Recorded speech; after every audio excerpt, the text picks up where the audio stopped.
This is Wall Street Week. I'm David Weston, bringing you stories of capitalism. This week, two tales of second acts. Netflix founder Reed Hastings from the top of his Powder Mountain, where he is building a private ski resort for those looking for a little less traffic on the slopes. And from Edna Valley, California, former Raytheon CEO Bill Swanson shows us how he is combining his experience running a major defense firm with what his Croatian grandfather taught him about growing grapes.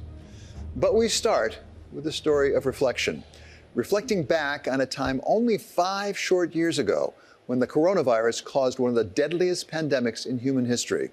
But with the world back to normal, we can now reflect on what has changed, what has not, and how the world can better prepare itself for the next time. I have decided to take several strong but necessary actions to protect the health and well-being of all Americans. We have issued guidance on school closures, social distancing, and reducing large gatherings. Most of us remember where we were in mid-March of 2020, a time of empty streets, lockdowns, and economic turmoil. The S&P 500 slumped close to 20% in 1 month.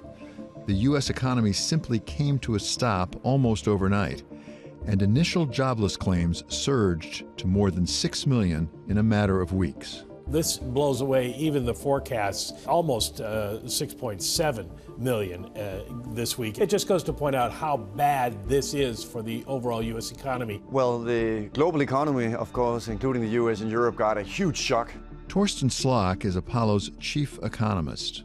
The shock created quite some significant changes for different sectors, because when you suddenly had in 2019 that the way the economy was working, with services playing a certain role, goods playing a certain role, and from one day to the other, goods played a much, much bigger role because we were sitting at home ordering things online, and services, we couldn't go out to restaurants, we couldn't go to theme parks, we couldn't travel, suddenly got a huge decline.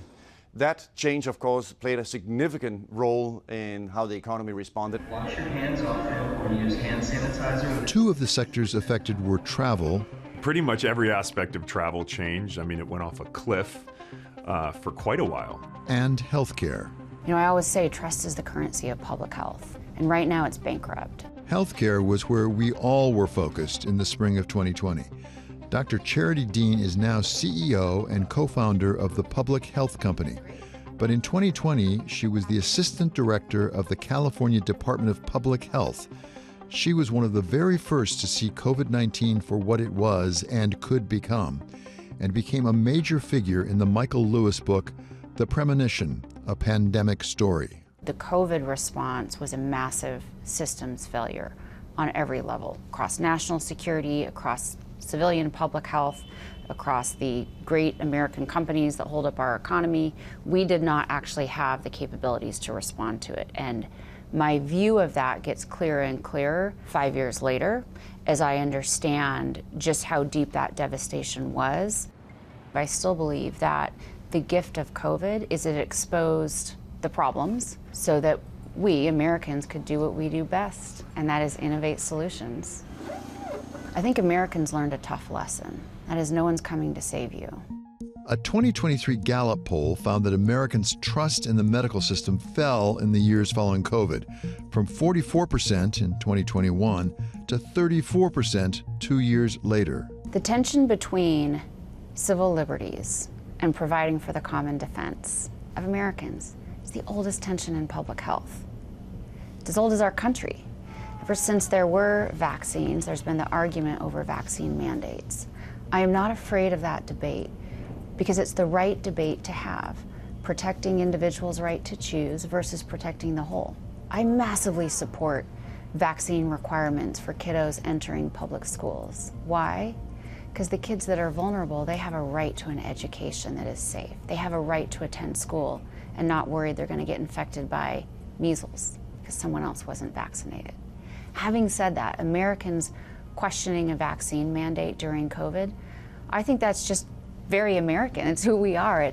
At our core, we're rebels, fighting for our freedom, fighting for our individual liberty. It's what founded this country. So I'm not afraid of that discussion. And I understand American parents who are hesitant, who have lost faith in public health. All of my kids are vaccinated, and so am I.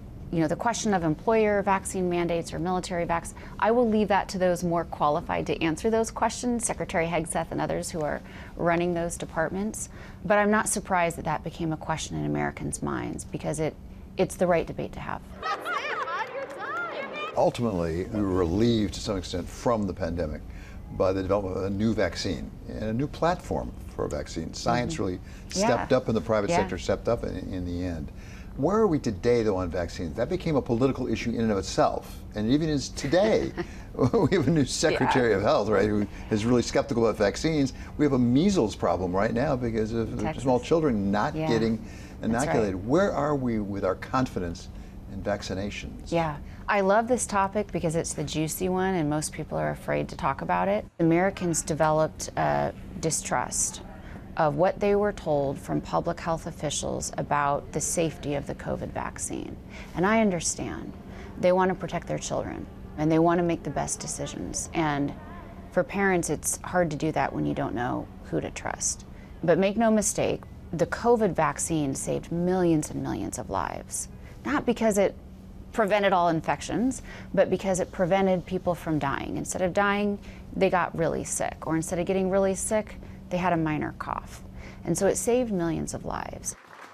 Operation Warp Speed, that was led by the first Trump administration, is one of the greatest successes of public-private collaboration in American history. What they pulled off, that's phenomenal. And I think we can replicate that across a number of areas. How do we restore Americans' trust in what public health officials tell them about vaccines? Transparency, sharing the science, answering the questions. If Americans have struggled to regain their trust in the healthcare system, they've shown little trouble rediscovering their zest for travel. TSA checkpoint volume has rebounded to higher levels than before the pandemic. Brian Kelly is the founder of The Points Guy and author of the book, How to Win at Travel.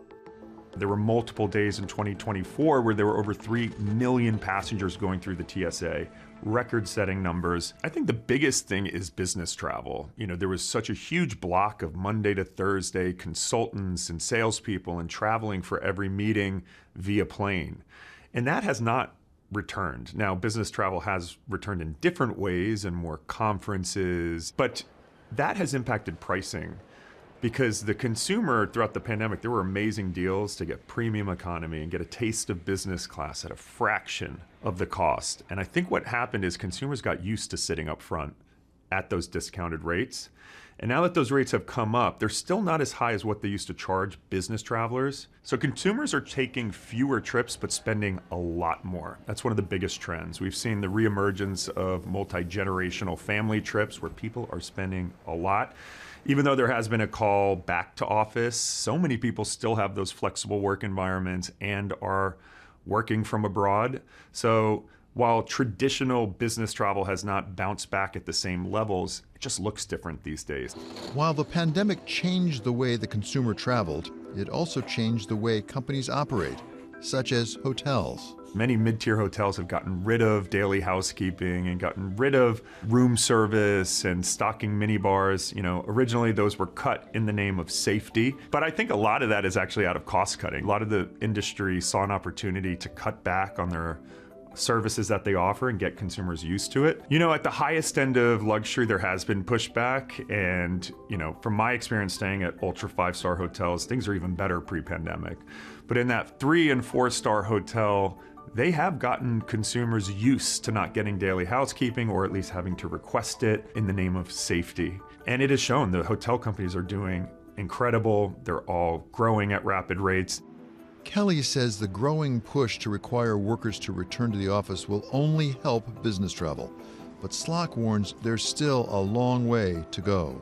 If we go back 5 years, almost all of us were working from home, something that I don't know we'd thought about before. How much did it change the working patterns and the uses of offices and getting together in the office place? And this is really important today, in particular for commercial real estate and office, including here in Manhattan, because there are studies by Nick Bloom, who is a professor at Stanford, who shows that today, if you look at the data, we still only have 50% of the work week, meaning and the office relative to what we had in 2019. So that's another way of saying that when you measure how many people swipe their cards going into office buildings, not only in Manhattan but across the country, you have that we are still only at an occupancy rate on a weekly basis that is 50% of what it was in 2019. And that has had implications for if we don't come as much into the office, of course, then we don't go and eat lunch in the middle of the day. We don't at the same time commute. Therefore, we don't use public transportation. So measures of public transportation, including in New York City, are still only, for example, subway usage is only around 2/3 of where it was in 2019. So working from home has definitely changed in a lot of different ways. And there's also a huge blossoming academic literature about, does that mean that productivity is lower, or does it actually mean that productivity is higher? Whether working from home is more productive or less productive, it does affect employment in all the businesses ancillary to the office building. So there are employment ramifications of working from home. Absolutely, and that's also why you have seen a shift also on a sector basis there, that there's still some challenges exactly in everything. If you used to buy something when you drove to work, then people just now are at home all day long and they're not having lunch. They're maybe not shopping the same patterns they did before. Maybe they buy things more online, which is exactly what all the trends are showing. It is the case also that now it's more possible for people to get a job remotely. So that's why if you look at some of the job openings, they have been putting more in the postings that there is much more significant now number of job postings that's asked for. Yes, a job can also be done remotely. But it wasn't just different sectors that were affected in different ways. It was different countries, too. I would say there was just a good old-fashioned policy mistake. Sweden was the odd man out during the pandemic.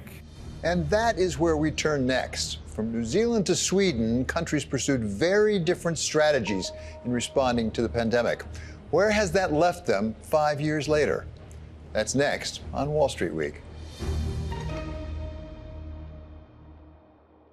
When COVID-19 hit 5 years ago, cities and states and entire countries simply shut down. Schools, businesses, public events, but not every government took the same approach.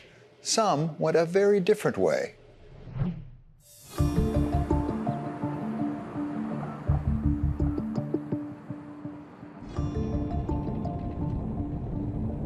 I will soon be taking emergency action, which is unprecedented, to provide financial relief. We will close our border to any non-residents and citizens attempting to travel here. We are not telling people to stay indoors. Looking back on it, can we see that one worked better than the other? Well, I do think we can conclude now. Of course, we all had to make sure that health was the number one priority. But there were certainly also different countries, including New Zealand and Sweden, that also took different approaches and therefore ended up having also different outcomes. And it has generally been the case today, now that we know that the pandemic, quote unquote, only lasted for a somewhat limited time, that it did turn out to be a better situation to have allowed more flexibility and not be so rigid in terms of what the health restrictions were. Sweden is one that took that less restrictive approach, avoiding lockdown measures and letting people decide for themselves, an approach that was ridiculed around the world.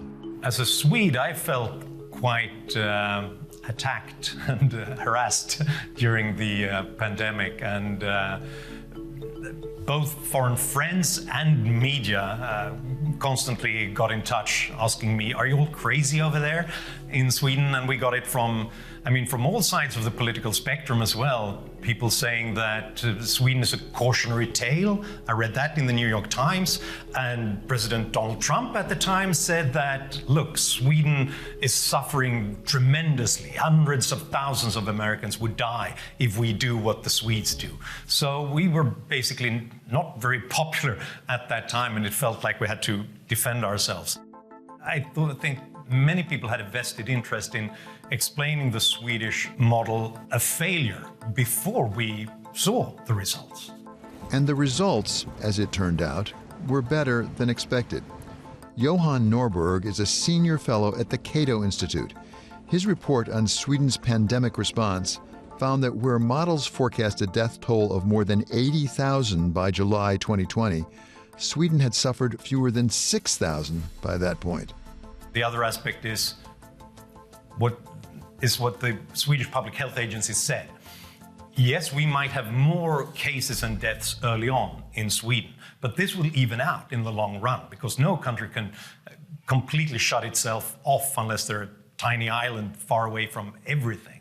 And this is exactly what happened. If you look at total cumulative excess deaths during the whole pandemic period, Sweden came out with one of the lowest excess death rates all over Europe, and less than half of the excess death rate of Britain and the United States. So I think in the end, when we look at the numbers, when we look at the data, I think even some of the opponents of the Swedish model would say that, yeah, we didn't risk people's lives. In fact, it worked out better than in most other rich countries.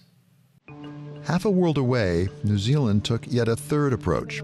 It locked down its borders and implemented strict lockdown measures to avoid community transmission, suffering just 25 deaths from COVID in 2020. But it meant the country was effectively shut off from the rest of the world. Sharon Zollner is the chief economist for New Zealand at ANZ Bank. It was chaos when COVID first hit, of course, like it was everywhere. Massive uncertainty about what was going to happen. We saw a crash in business confidence. We saw monetary policy ease dramatically. And of course, we had the wage subsidies rolled out very quickly. Of course, inevitably, it was a bit slapdash. But I think probably the single biggest forecasting mistake we all made, the government, the Reserve Bank, private sector, was underestimating just how effective those wage subsidies were going to be. Essentially, we were thinking of COVID as primarily a big negative shock to demand, that it was going to destroy confidence, that we were at risk of a depression. And of course, the GDP numbers were all over the place. You hit pause on an economy and you get crazy things like GDP falling 20% in a quarter. But what we learned ultimately was that those numbers didn't mean anything. All our models saying if GDP does this, then house prices will do that, or GDP does that, this will happen to employment, they all broke immediately, of course, because this wasn't a normal slowdown in GDP. It was an artificial stop, and then a restart, and then a stop, and then a restart. The data, of course, was pandemonium, and it's easy with hindsight to spot the mistakes that were made. But essentially, it boils down to diagnosing COVID as primarily a demand shock. It was not. It was primarily a supply shock once you take into account the wage subsidy. So essentially, people were sitting at home. They figured out that their jobs were safe. They worked out that they were very bored, and that interest rates were the lowest we've ever seen. The housing market started to take off, and everyone went internet shopping. And we saw, as well as just a surge in demand, we saw a big substitution from services to goods. So you couldn't go on holiday to Fiji, so you got a spa instead. New Zealand spent close to $20 billion between 2020 and 2021 in a wage subsidy program that supported 47% of its jobs. The first lockdowns were incredibly expensive, of course, for fiscal policy, but they were hugely successful. They bought us a year of normality that other economies didn't have. But I would say there was just a good old-fashioned policy mistake from fiscal policy and monetary policy. If you look at fiscal policy, other countries also went all out with the wage subsidies and a big surge in spending, but then they wound it back very quickly. We didn't. We didn't have to, because our government debt was very low to start with in an international comparison. We also had a left-leaning government. They had pre-funded using that large-scale asset program, so they had money sitting there saying, what shall I do with this? And they had a very, very ambitious reform program in a whole lot of areas, nothing to do with COVID. So the fiscal policy remained extremely expansionary for years. So at the same time that the private sector demand was very, very strong because of the super low interest rates. And so we had pro-cyclical fiscal policy. We had monetary and fiscal policy ultimately working against each other. Once, monetary policy is a lot quicker to turn.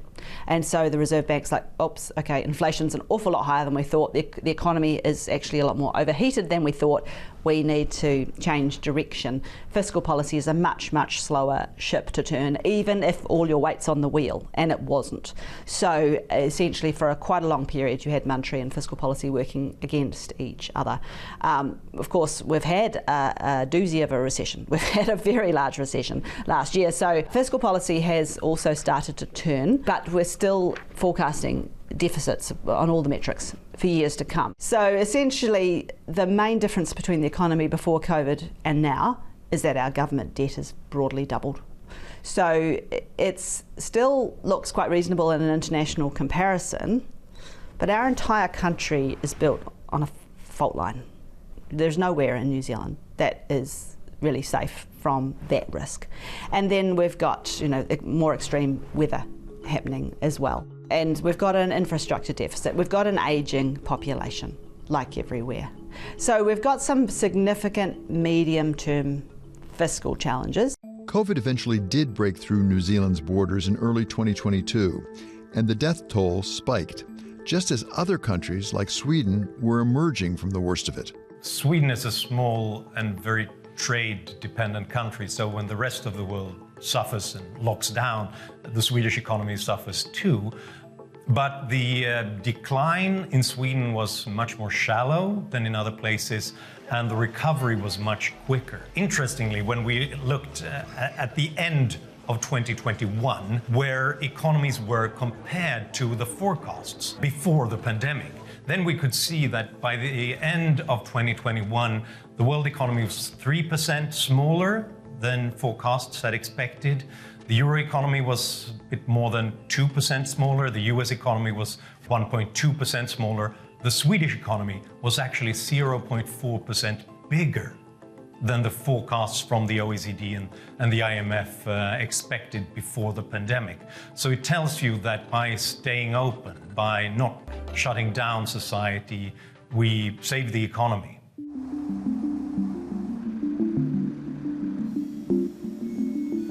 In the end, it may be hard to be sure which of the range of approaches worked better than others. We'd all rather forget about the pain and uncertainty of 5 years ago, which may make it hard to anticipate the next one and know which way to go. During the pandemic era, we had more attention paid to Sweden than ever before, I think. And I was constantly asked about what was going on in Sweden. But afterwards, not a sound. Very few got in touch to see what actually happened. And you're actually one of the few media companies who get in touch to think about, okay, we all thought that Swedes were crazy and that everything was going to the dogs. Now, 5 years later, what really happened? You would think that that would be of interest to people, but it seems like we just want to forget and move on. More bad, spooky stuff is possible today than ever before, but so is the tooling. I am surrounded by a tribe of people, public servants, some of whom are in government, some of whom are out of government, who are working on building those solutions today for defense, for health security, for intelligence, and I am ever full of hope. Coming up, we tell the stories of two very different second acts from highly successful CEOs, starting with Netflix founder Reed Hastings, and how his quest for smaller crowds on the ski slopes led him to buy an entire mountain.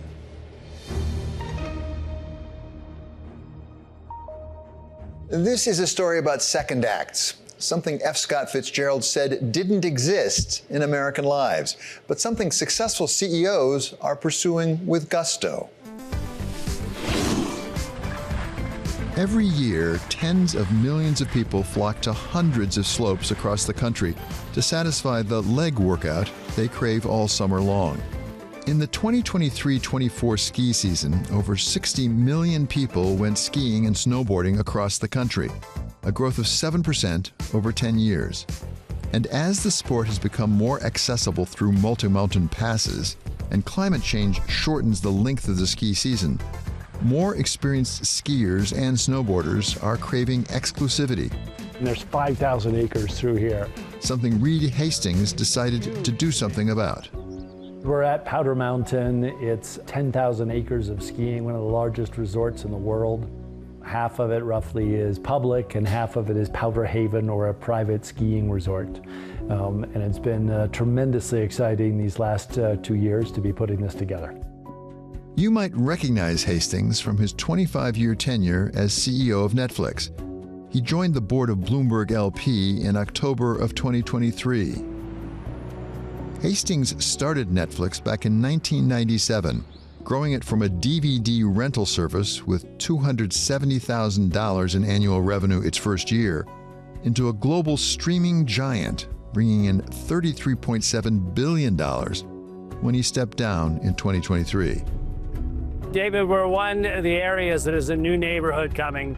So it's beautiful aspens, incredible views. There'll be 37 lots here. That's our land. But through it all, Hastings maintained his passion for skiing. When did you first ski? Where did you find your love of skiing? Well, I was fortunate that my mom was a skier, and so we skied most years as a Christmas vacation. But I wasn't hardcore, I wasn't a ski racer, wasn't all of that. And that was up until I was 20 or so, and then my 20s I didn't ski. And then 40s and 50s, we had kids, and we had a place in Park City, so that was tremendous. But again, I was full-time at Netflix, so I was maybe 10 days a year of skiing. What had happened in Park City is long lines, big crowds, no powder. So we moved here, which is about an hour away. Do you remember the first time you came to Powder? Yeah, absolutely. It was Christmas in 2016, super crowded in Park City. Drove over here, and then it was just wide open, incredible Powder. We fell in love with uncrowded, the high altitude, which keeps the snow very good, and the community, very warm and generous. What's up? And then I retired from Netflix and then invested in Powder and eventually started running it. You heard that right. Reed loved the mountain so much, he bought it. The Netflix tycoon is now taking on a new challenge, building and partially privatizing a ski resort community after identifying a part of the market he thought wasn't being served. You're only really making a difference when you're changing the rules. At Powder, we're the first one to be fusing private club skiing and public skiing together. In golf, about 25% of US golf courses, 4,000 and 16,000, are private. And that's because you get better tee times, you get a clubhouse, social interaction. Sometimes they're residential, sometimes not. But in skiing, it's really just been Yellowstone Club and Wasatch Peaks Ranch. So we're only the third out of 500. So there's tremendous demand as people move to the subscription club orientation. So changing the ski industry is something that's the next big challenge. There was an attempt here on Powder Mountain before, which I think brought you here originally. Why did that one fail, and why is this one different? You know, that was all public skiing, and it's very difficult to compete with Epic and Icon. Those are really the transformative forces for high-crowded, low-cost resorts. And Powder tried to differentiate, but did not have the private skiing. So I was here just as a member or as a homeowner. And then post-Netflix, I had the time and I had the capital, fortunately, to really do this transformation. How do you grow this business? You know, if I was younger, I might be tempted to try to replicate this and do in every state of the union. But for me, we're just going to build in one incredible boutique. It's a real estate business. The difference here is when the owner-operator lives in the community, it's really driven from the community. So that's true of Yellowstone, it's true of Powder. We're building up the clubhouse and the club restaurants and building a lodge and doing other things to make it so you can spend a long time. Hastings has a real estate team devoted to the mountain, the first phase of a 5 to 10 year project. We're really upgrading everything. We expanded land to be able to fit both a fantastic private skiing experience. And private skiing is 600 families get to enjoy 5,000 acres. I mean, it's fantastic. You know all the people on the lift because of the clubbiness. There's untracked powder days after the last storm. It's fantastic. And then also to have a really vibrant public resort. And we're building that up over the next 5-10 years, and really to make Powder a sense of curated beauty where art plays a major role. And so it's the crossover of people who are enhanced and inspired by art, as well as love the adrenaline of skiing. So the Powder Haven development phasing is at its early infancy. Although Powder Mountain has been around for over 50 years, this private portion of the development is really quite new, and we are just starting releasing those units and those lots right now. Brooke Hauntz is the Chief Development and Construction Officer at Powder Haven, the exclusive private ski-in, ski-out community at Powder Mountain. Powder Mountain caters to all types of skiers and snowboarders, from first-time skiers through expert, who have a passion and an enjoyment of really the sport in its kind of more natural forms. Because currently on the mountain, we have not a lot of amenities, and it's more of a natural, what skiing used to be. And what a lot of people, particularly those with mega passes, say, that's what I love about skiing.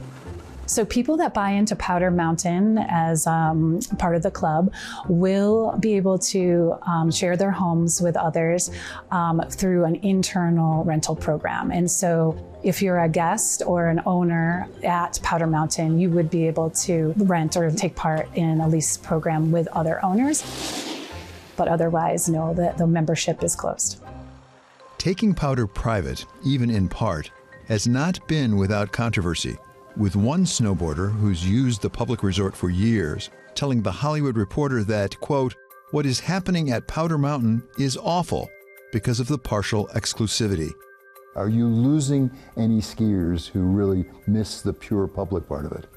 Probably. You know, it's inevitable that as we change and add private, it's going to lose some. But we've made a big effort to really embrace, to increase compensation for all the employees, open up inexpensive night skiing. It's $19 to ski from 4 to 9 p.m., super popular, you know, in the local high school, that kind of thing. So, you know, we're making big investments in staying accessible and open for people.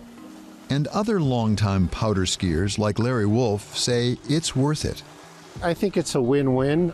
He's made a lot of improvements that I'm very pleased with. For example, he said he was going to put in 4 new lifts in a year, and he put in 4 new lifts in a year. So we now have access to terrain that was only typically available through a cat skiing or skinning. The alternative being owned by large corporations or owned by people who don't get it would ruin the place, and I think he gets it. And it keeps the flavor and the spirit of Powder Mountain alive. The opportunity here is so different and unique. Not only are we at a slightly different price point than other private skiing, our skiing is more massive in terms of sheer magnitude of acreage, but we also have a wide variety of ability levels. And you're at the top of the mountain almost all of the day versus continuing to return to the bottom. So every time you finish your day or start your day, you're doing that at the top to see sunrise and sunset. I think the inclusion of the art installation and how unique that is in the world of skiing and resort makes us more creative and hopefully interesting to people. That type of creativity ultimately reflects Hastings. From media mogul to ski resort oracle, he has drawn from his past life to pursue his second act, this time without the same pressure to maximize the bottom line. But we don't want to be cookie cutter. You are investing a lot, capital investment into lifts, facilities here and things like that. How does the money flow? How do you cover that cost? Well, when I think about it, I think of sports teams, and I think of Steve Cohen with the Mets, or Ryan Smith with the Jazz, or my friend Steve Ballmer with the Clippers, and that's big money. In comparison, it's not so much, not as big an investment, but I think it's similar. You know, for them, it's an expression of joy and passion and winning and making a contribution to the public. And for me, it's the same kind of thing, but it's more, again, skiing instead of those teams. And then we make money by selling season passes, and we make money by selling real estate. Those are the 2 big revenue generators. The value in the long term is unclear because other ski mountains haven't had that same track record. But I would say we're investing, you know, to really make it a spectacular community experience. So obviously, when you built Netflix, it must have been all-consuming. Does this engage you to the same level? Are you as consumed with this as you were with Netflix? You You know, it's different muscles. Netflix was super analytic, super internet scale strategy. This is more about caring and intimacy and making people feel good in a boutique. So it's a different skill set. That's kind of, I think, what makes it fun. I wouldn't want to go back and try to do another high-scale internet company. How am I ever going to do better than Netflix? So this is in a completely different realm. Do you have the same sense of purpose about Powder Mountain as you did about something like Netflix? It's a very strong sense of purpose to create a place of incredible beauty that sparks wonder and that people are talking about for 100 years. So think of it as a physical legacy rather than a brand like Netflix legacy. Part of Netflix's success was a very unique culture that really focused on the high talent people and giving them freedom to operate. And I have brought that culture here to Powder Mountain. And so for the employees, it's an incredible opportunity to thrive and to get freedom and to have responsibility. A difference is it's much more emphasizing love and emotion and connection back to the intimacy. Netflix was around super performance, and Powder is around connection and sparking wonder, we call it. Coming up, we go from the snowy slopes of Ogden, Utah, to the sunny slopes of the Edna Valley in California for the story of Bill Swanson, who made missiles when he ran Raytheon, and today makes Pinot Noir and Chardonnay as he runs his vineyard. That's next on Wall Street Week. This is the second chapter in our story about second acts, turning from Reed Hastings creating a private ski resort in Utah to the former Raytheon CEO starting a new chapter on his vineyard in California's Edna Valley.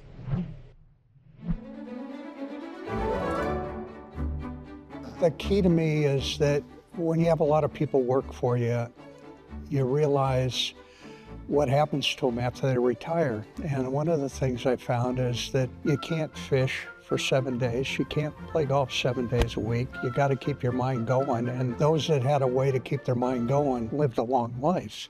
And those that didn't weren't with us very long. Bill Swanson spent 42 years at defense contractor Raytheon, rising from mechanical engineer to become its chairman and CEO. During his time in charge, the company's market capitalization went from $12.7 billion to $31 billion. So it convinced me that I had to find a way to do something and be engaged after I retired. Swanson's roots in wine go back to his childhood and a grandfather who immigrated from Croatia to grow grapes on the coast of Central California.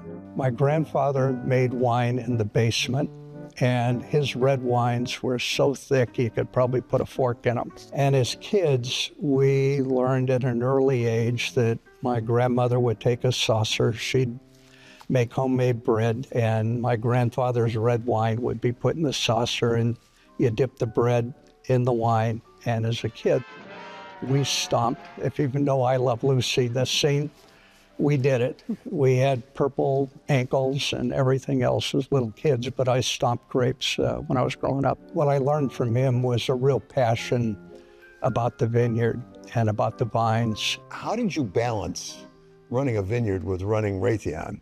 I scared my board because they didn't know what I was doing. I had to explain to them that this is something I wanted to do. And so things moved slowly for a while. And I was more of a hands-off owner at the time, except for capitalization funds and so forth. But then in 2015, I retired.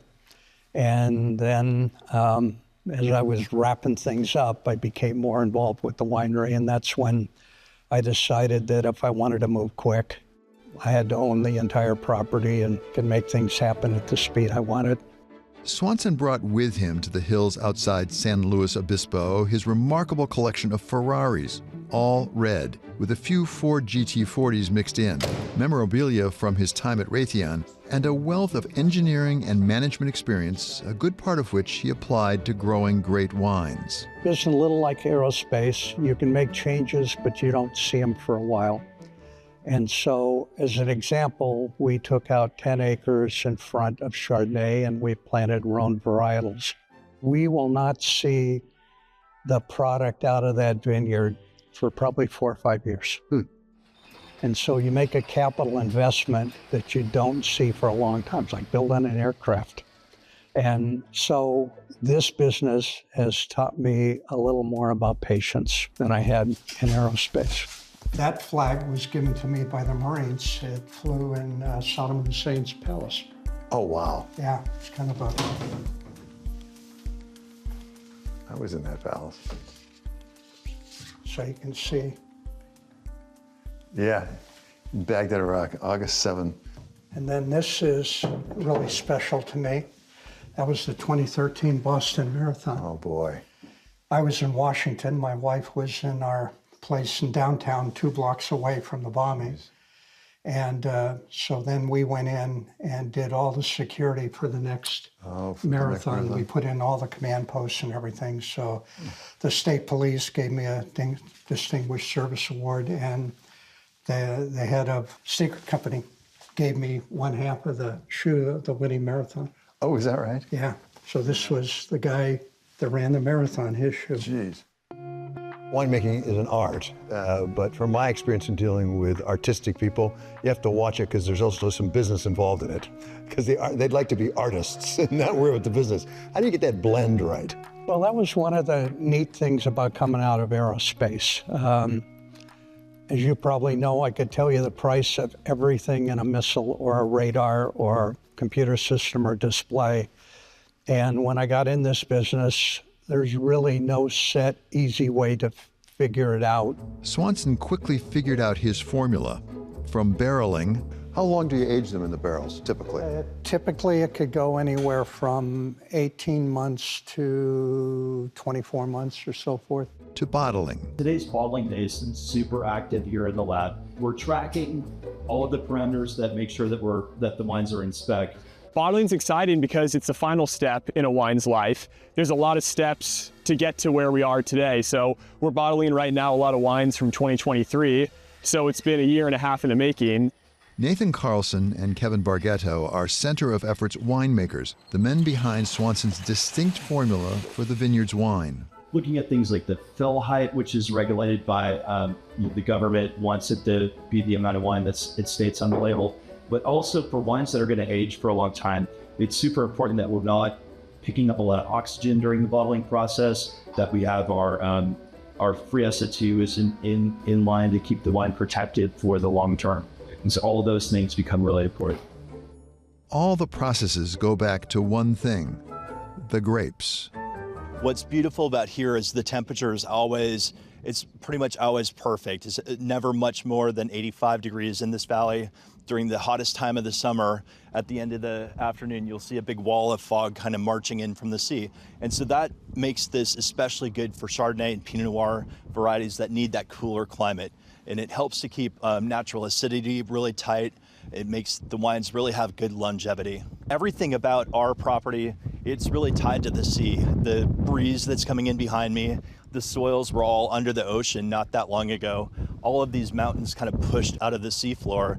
And so we'll find fossils in the soil pretty often. This is really, when this dries out, it's just kind of like light beach sand all around us here.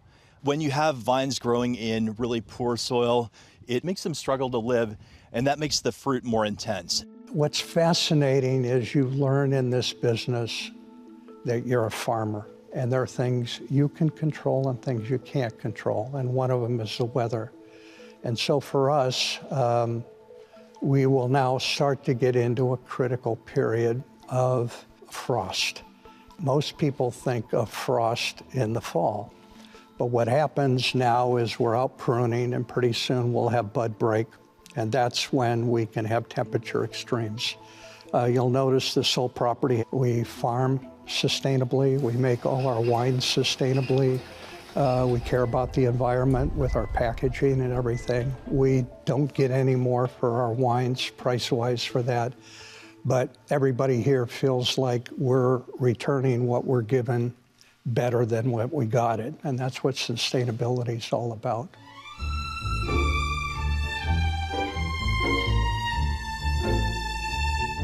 What's the objective? Is it to make money? Is it for the fun of it? Why are you really doing it? I think I would answer in the way that for 42 plus years, I worked for the shareholders, and I believed I did right by them. but it wasn't my brand. Co or center of effort is my brand. It's something that we own, and it's something that I have the ability to give back and provide a life and security to 30 or 35 people here, or produce a product that people enjoy.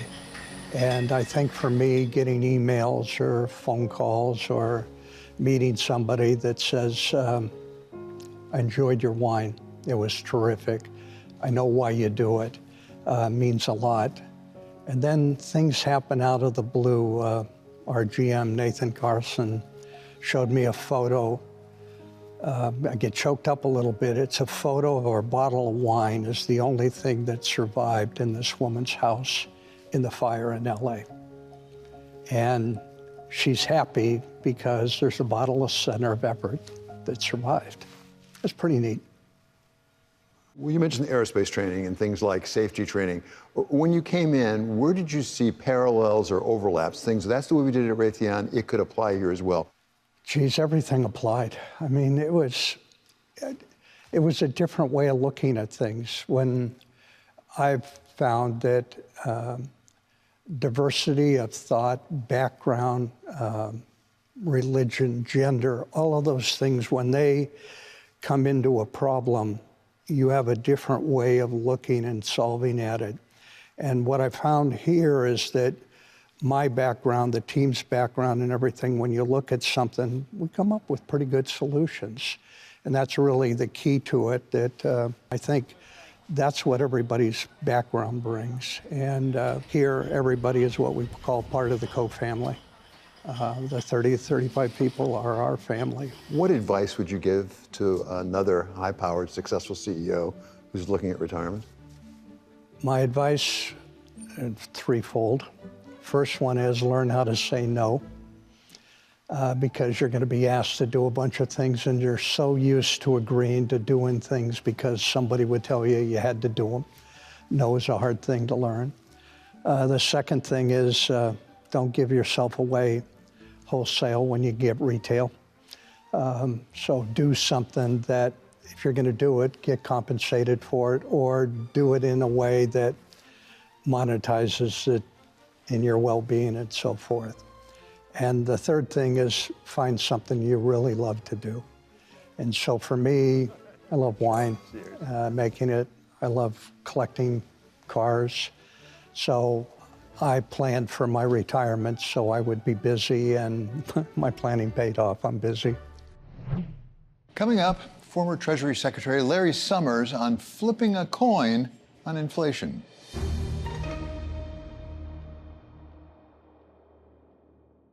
Numbers for the U.S. economy have been getting softer, with some economists returning to talk about a possible recession. Our special contributor Larry Summers of Harvard has spent a good part of his career advising presidents on the state of the economy, and he is more concerned than he has been recently. David, I think we've seen a sea change in perception in the just almost 2 months since President Trump was inaugurated. At that time, the prevailing view was very strong economy, possibly inflation, risk, United States exceptionalism relative to the rest of the world, likely to manifest itself in continued U.S. outperformance. But the combination of substantial immigration restrictions, substantial layoffs in possible prospect from the federal government, the damage to U.S. competitiveness and to U.S. production done by tarification, and above all, a big increase in risk premiums have led to sharp reductions in spending on the part of both consumers and on the part of businesses, and even more sharp reductions in intended future spending. You saw that, for example, when Delta Airlines reported a soft first quarter. So you take all that together, you take the fact that markets were starting at a very high level in terms of valuation.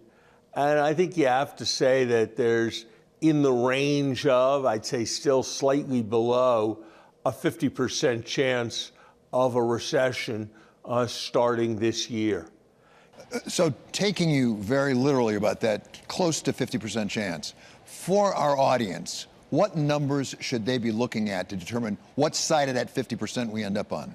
They should be looking at data that points a little bit over the horizon. Data on order books of businesses, data on consumer intentions to buy a car or to buy a house in the next several months as an indicator for judging what is going to happen. All those things taken together, I think, will tell a story. There's also information in what is happening to commodity prices. And I pay a lot of attention to the various compilations that come from investment analysts who are very close to firms, who are reporting which way the firms are revising their own forecasts of future revenue and future earnings. All of that are the sort of indicators of what's happening in the economy.